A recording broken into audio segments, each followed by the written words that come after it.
Welcome to Unplugged Live with Dr. Diane Smith-Clark, PhD. Get ready to get inspired by the stories of overcoming life's challenges to bring change and transformation. Here's Dr. Diane. Hi, and welcome back to Unplug. I'm Dr. Diane Clark, your host. Thank you so much for tuning in tonight. Listen, I'd like for you to like, share, subscribe this broadcast. Bring your friends in, your neighbor, even your enemies. Tell them Unplug is on the line now.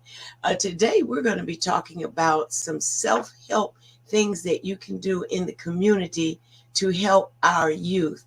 We have a lot of negative information. We have a lot of negative situations, but we don't see a lot of programs that are making us aware of how maybe to intervene in these situations and redirect our youth in a positive way. So today I want to talk about a program that's local here in Jacksonville to help our youth. If you have a misguided teen or young person who is exhibiting some mental health issues, there is help for you, and there's a place that you can go. It's called Global Leadership Training Consortium, and it's under the direction of Mark Dickerson Enterprises. And I'm going to bring my guest on and let him tell you all about the program, how you can get involved, and how the youth that you know that may need help can participate in the program. Hi, Mark. Good evening. Good. Hey, Dr. Clark, good to have you. I'm not sure if it's evening or morning, but good to be here this morning, this afternoon, this evening. Thank you for having me. Whatever time of day it is, okay. Well, thank you so much for being my guest on Unplugged.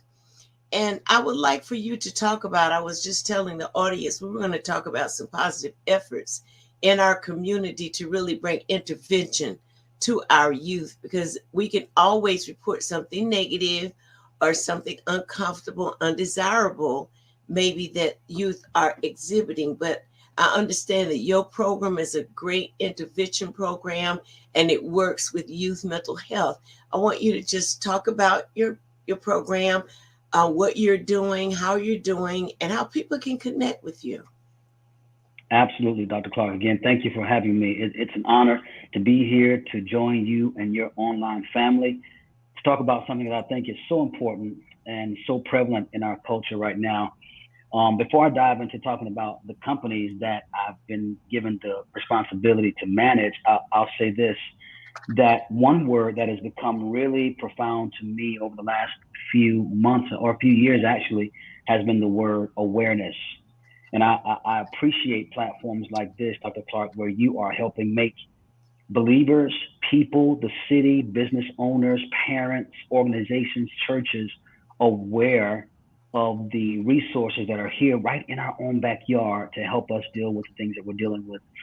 I just taught a lesson to my church recently about awareness, and I learned two things about awareness. One is awareness sheds light, right? It brings about light. It brings things to our conscience. But awareness also gives us the opportunity to make a change, to do something, to take action, right? So it's one thing to know and be in the know about certain things, but it's another thing to actually take responsibility and take actions. And sometimes we don't take actions because we don't know what the next action should be. We don't know if there's anything that we can do, right? So I've been burdened and given this responsibility to start these organizations that really help bring awareness and help parents, people, churches, business owners, kids take action. One of the things that I'm really most proud of is this youth summer mental health suicide prevention camp. This past summer was our year 2, our second year doing it, and it was just incredible. What we do is we take 2 weeks and we partner with organizations that are also very aligned with this awareness and with this giving people the tools to take actions. We partnered with JTA, Jacksonville Transportation Authority, with the CEO there. We partnered with ViStar. We partnered with Florida Blue. We partnered with Duval County Public School System. We partnered with So many other organizations, family support services. We partner with regional river regions and so many other organizations that are doing the work. And our job, our whole goal was to create a safe space for youth, for teens, aged from 6th grade to 12th grade and beyond, to deal with the issues they face every day. And you said it as you opened your show, Dr. Clark, that there's so much negativity going on. The media is full. There's no shortage of negative things, negative influences, negative directions, negative directives, negative voices. But we have partnered together, myself and these organizations, to create 2 weeks where kids can come together, find a safe space to be taught about their emotions, to be taught about what it means to feel deeply, to be taught about the different ranges of emotions and how to deal with those emotions when they come up, right? Tools they can use to help what we call regulate their brain or regulate their internal system, right? And so that's how we spent the summer, 2 weeks, going on field trips, bringing in guest speakers, pouring into these kids. About 60 kids we had show up in total, and we had a chance to just love on those guys and just share with them, get them out serving other people. And man, we saw so many other things happen. And what we do is in January we're going to start what's called our mini camps, and there'll be these 1-day intensives where we will get with the parents, get with the kids, kind of rehash what we learned last summer and get them ready for what's going to happen again in July, coming up this July 2024. It'll be here in no time. So that's just one of the things I do. And the other thing that I'm able to do is work with, I have an organization called the Global Leadership Training Consortium. That's where I take these same principles, these same empathy-based principles, these same trauma-informed principles, these same principles of helping regulate the human anatomy, the human system. And I teach them on a corporate level. I teach organizations how to become more trauma-informed, how to become more empathy-based. I teach them how to not do more harm in the hiring process, in the firing process, in the training process, in their processes and procedures, in their manuals, making sure their governance is all seen through trauma-informed lens. I mean, you know, like I know, Dr. Clark, and many of those watching right now, we know that some of the most deep rejections that we feel is once we have arrived at a job or arrived at a career, and we get there and the career doesn't know what to do with our humanity, right? We walk into the doors of these careers with our degrees, with our suits and ties, but we're still human. And we bring this baggage to work with us.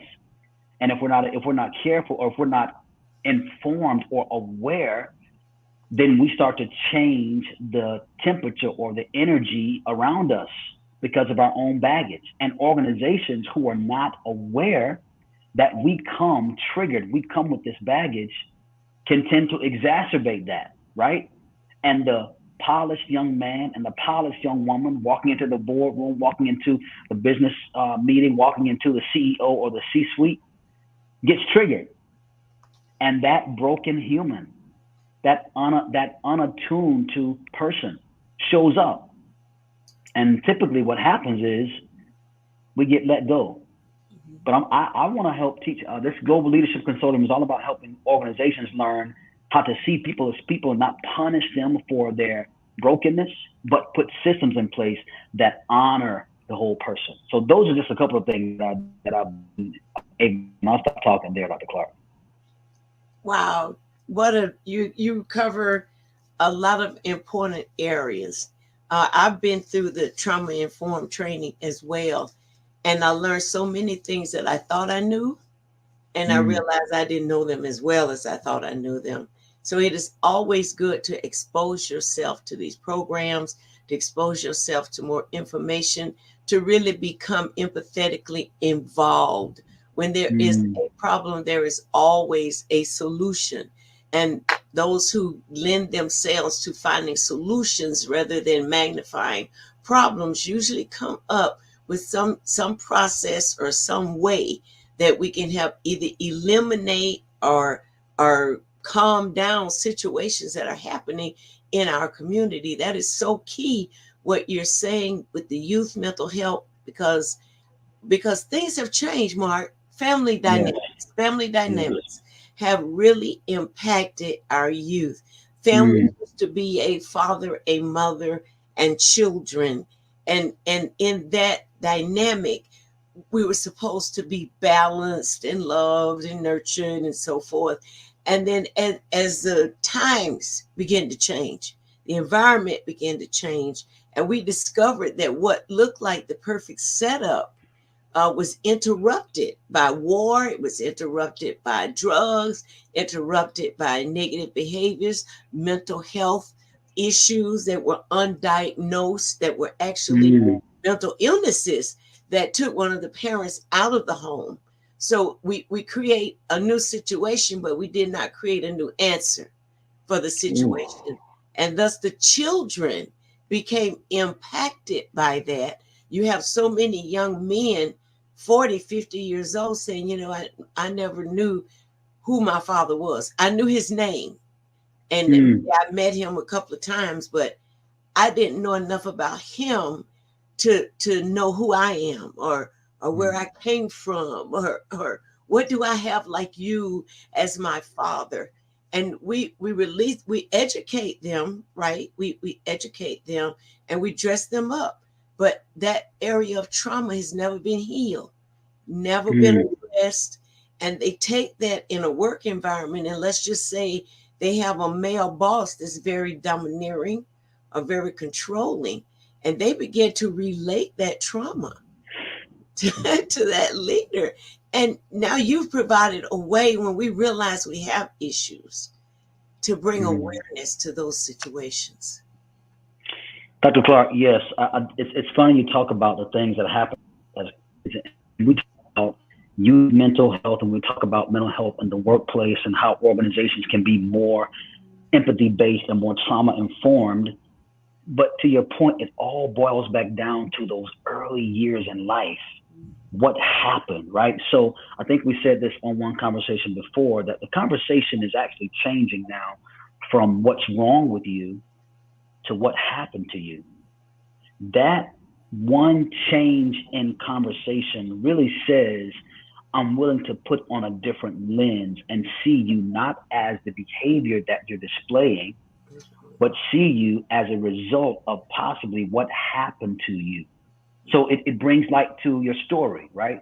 Where did this come from? You didn't just wake up like this. Where did this come from? A displaced father in the home? Did it come from neglect in the home? Did it come from? I just had a conversation with one of my clients a couple of days ago, and this young man doesn't live here in Jacksonville. He's off somewhere, but I had a conversation with him, and he just realizing, Dr. Clark, when he got still, when he got quiet, when life caused a moment of stillness, the busyness that we oftentimes have ourselves in, and we run from those unhealed areas to that busyness, the busyness stopped for him. And he had a chance to sit in what we call a Selah moment, just a moment where it's just stop. He realized, and this has been there the whole time, he realized when he got still, oh my goodness. He started having visions and pictures, and his body started responding at midlife to things that happened to him as a child that the brain repressed. And he realized that his father was in the home. His father was there, but the father figure had imposed horrific abuse on the child at an age that the child was helpless, hopeless, and this mid-age person is now you got to think about that. Yeah. This has been hidden and buried, and you've succeeded, and you've climbed all sort of ladders, and now in this moment of silence, these things are coming to the surface. That is re-traumatizing. That is bringing things back up. But the beauty of that is this: the way that we're designed is the mind will protect itself and protect the conscience as long as it can. But whatever bruise was there does not go away. At some point, somehow, maybe it's a silent moment, a silent season, that bruise will resurface.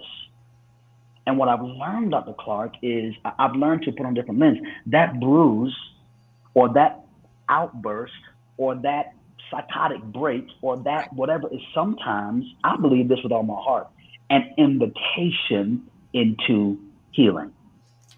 Absolutely. You know, Mark, you hit something there, because life will bring you to that moment of silence, that Mm, moment of stillness, especially when you have filled hurtful, painful memories with activity.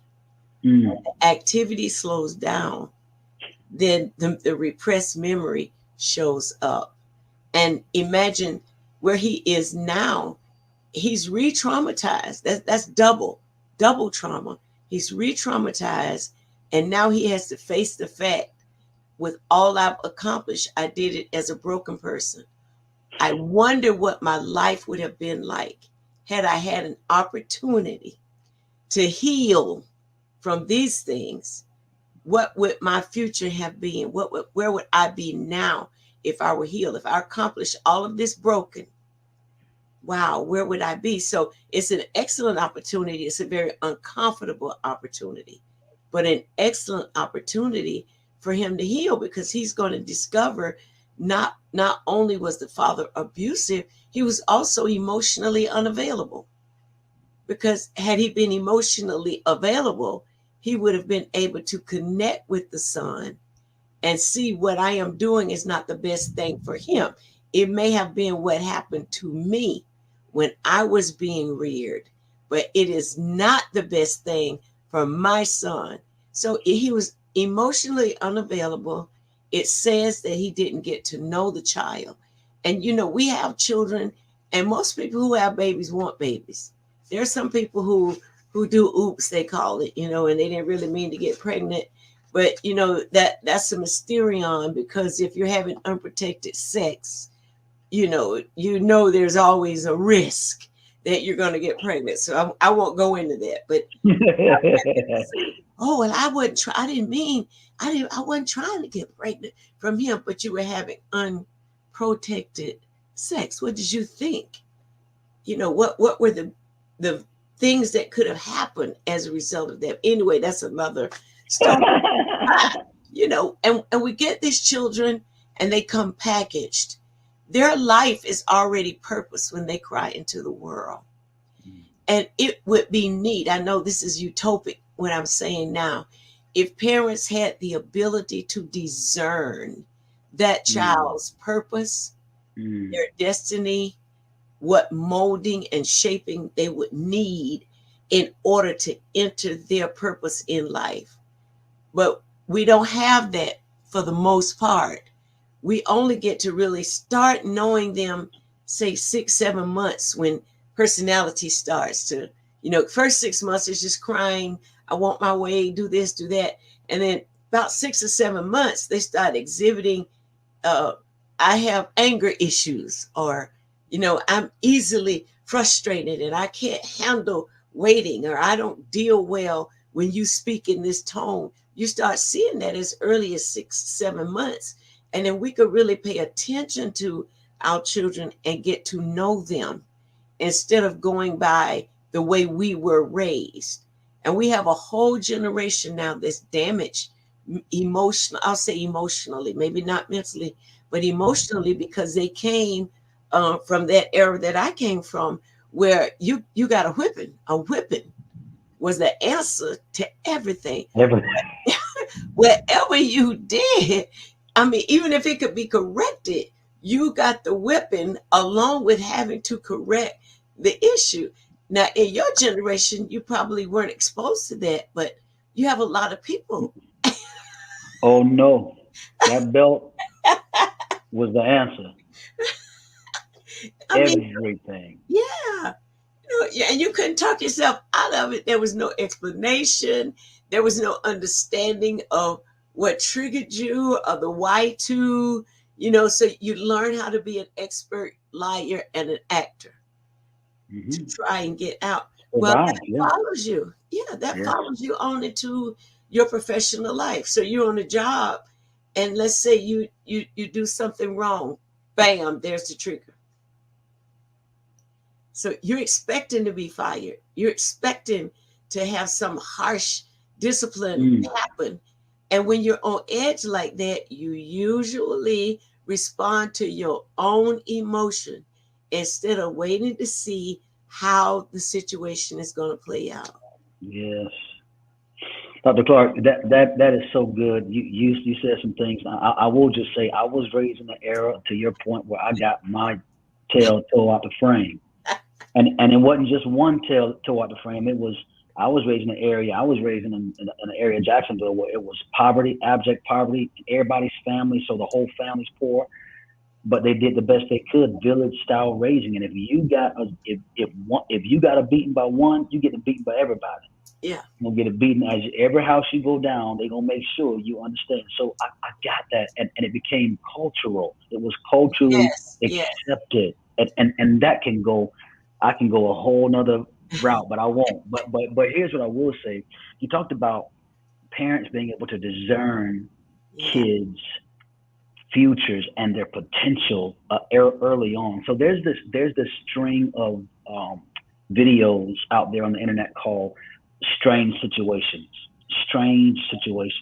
I would encourage your listeners to go and watch that, because what it does find it on YouTube. Yes, ma'am. Find it on YouTube. Strange situations on YouTube. And it's this study, long time ago, back in the 70s, the study of what we call the attachment cycle.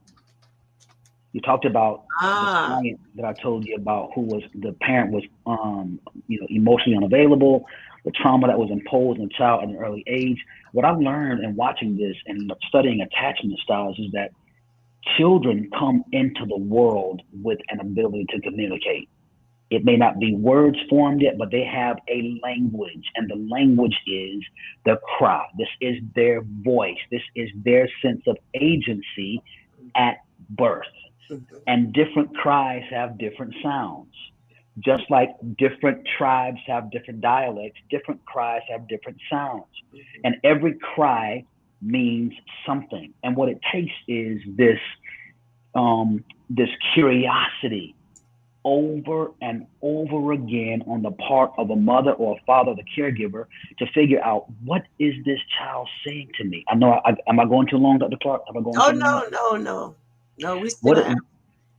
What is this child saying to me? And a mother or a father, over time, hundreds of thousands of times in the first year of the child's life, has the opportunity to be attuned to whatever that voice is saying. That's the child's agency. This is how they communicate before they learn the human language. The human language is their second tongue.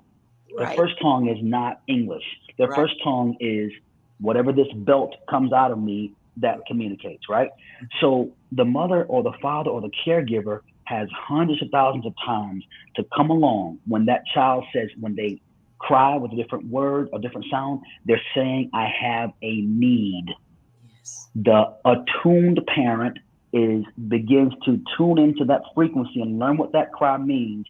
And the attuned parent, hundreds of thousands of times, meets that need. That's that's called rupture and repair. That's called that's the nervous system being calmed every time that parent meets that need. Now, what happens is sometimes, for whatever reason, some parents are unable to meet those needs. They may be emotionally unavailable. There may be several kids in the home. The parent may have some mental issues. The parent may be removed from whatever reason. That need may not be met. And that child, every time that need is not met, Dr. Clark, that is sending signals to the child. And the child starts to, before they turn one, develop a sense of either my voice matters or it does not. That's right. And what parents do is what we do. You've seen this before at daycares, babies who are really quiet. Mom puts them down, they go right to the front door and they're just quiet and they don't respond. We typically call that baby the good baby. And what we say is the baby who goes to the door and is disconnected and cries is a bad baby. We even say, why can't you be like them? Wow. But the silence does not mean that they're a good baby. As in all actuality, that silence is speaking the opposite. It Yes. means that my Yes. voice was not attuned to in the first 12 months. Wow. Whether I use my voice now or not, nobody's going to care. So I've learned to disassociate. So my silence, just as much or even more cortisol is going through my body as a 1 year old, the stress hormone when I'm being disconnected. But I won't use my voice because nobody has told me they care. Even though they do, Even though they do, they've they just not don't have known the how ear. to. They don't Mm. have the ear. They don't have the Interpret. emotional intelligence. They can't interpret that song, and that baby has already developed. This is how I show up in the world. The beautiful thing is that can be healed over Yes. time. Mm-hmm. Parents can learn how to discern a child's future or how they speak or what matters to them over time Mm-hmm. through being attuned to when that child uses that voice to say, I have a need. So, Mm-hmm. That is so important, Mark.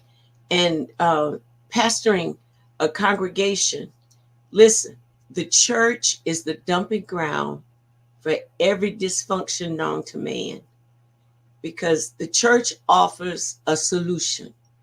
At least it says, come to me. Jesus said, come to me, ye who are burdened, heavy laden, and I'll give you rest. And people are looking for rest. And I'm not talking about sleep.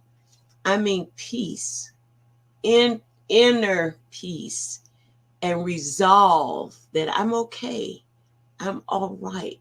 That's so good. That is so good. I wish we had more time to talk about that, because I have adults who are brilliant, Mark. They're smart, but they don't talk. And it's like pulling teeth to say, okay, well, what are you doing now? Or where are you going? What are you working on? They can barely explain it to you, but brilliant. You test them, they're brilliant. They have the information. And I know that's some of what's happened to them early on, never been dealt with. And employers call those good employees. Yeah, because they don't create any situations. They sit to their desk. They do whatever you tell them to do. They don't make any waves. They call those good employees. But people who are in tune with themselves tend to do more in life, even though they will make waves. Because when you know who you are, you know your identity. You won't just lay down and accept anything. yes. So identity is the key, and Yes. it has to be shaped. Wow, from infancy. I know, but thank God that He created the science of psychology, so Mm-hmm. that those who really want to be helped, those that really want to be healed, or bring change to their lives, will have an opportunity. That's why I am so pro awareness. Mm-hmm. Go see a counselor, and you know when you're off. You, Yes. you know when there's something wrong with you, and you might be saying, I can't afford it. But there are all types of pay levels out there, many ways your insurance would give you even a month's worth of counseling. Take advantage of that and put yourself in the best healthy mindset that you can, so that you can enjoy the peace, the victory, and the love that we Mm-hmm. were created to have. Because I believe that God created us for love. And Mm-hmm. that's why we are so disturbed by dysfunction and hate and sin, because all of those work against love. Thank you, Mm-hmm. Mark, for being my guest Thank you tonight. for having me, Dr. Clark. So I am so grateful that I had the opportunity to have some of your time, because I know you're busy. I want you to tell our audience before we go off the line how they can take advantage of your services. How do the children get to you, or how do the adults? Are there companies can participate with the Global Consortium? Yes, they can go to www.globalleadershiptrainingconsortium.org. Globalleadershiptrainingconsortium.org. All my information is there. All the contact information is there. You can learn about the youth mental health camp through that, or you can visit us at alcjax.com. at alcjacks.com. That's our church. Our youth camp goes through there as well. So we can be found. Information is there. We'd love to support. We'd love to help out. All right. Thank you. This has been Unplugged, and we look forward to seeing you next Thursday night at 7 o'clock. Don't forget to like, share, and subscribe. Dr. Diane Clark, Unplugged. Have a great rest of the week. Thanks for joining us for Unplugged Live with Dr. Diane Smith Clark, PhD, helping to bring change and transformation in the mental health space within the church community. Dr. Diane wants to hear from you. If you have any questions, comments, guest recommendations, or program topic ideas, visit DianeUnplugged.com and click the Contact Us link. Dr. Diane also appreciates your prayers and your financial support. You can give online at DianeUnplugged.com and select Donate. If your business or ministry organization is interested in sponsoring this program, you can go to DianeUnplugged.com and click the Contact Us link. Unplugged Live is on all the social media platforms.